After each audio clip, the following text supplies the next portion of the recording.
Switching power supply replacement video. Remove the 2 screws on the rear cover of the seat frame.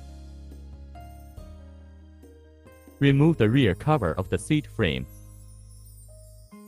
Remove the 7 holding screws from the drive box cover.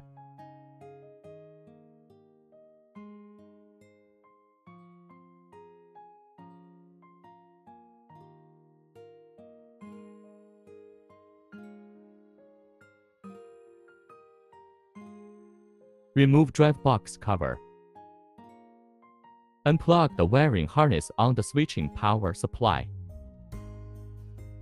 Remove the top 4 screws.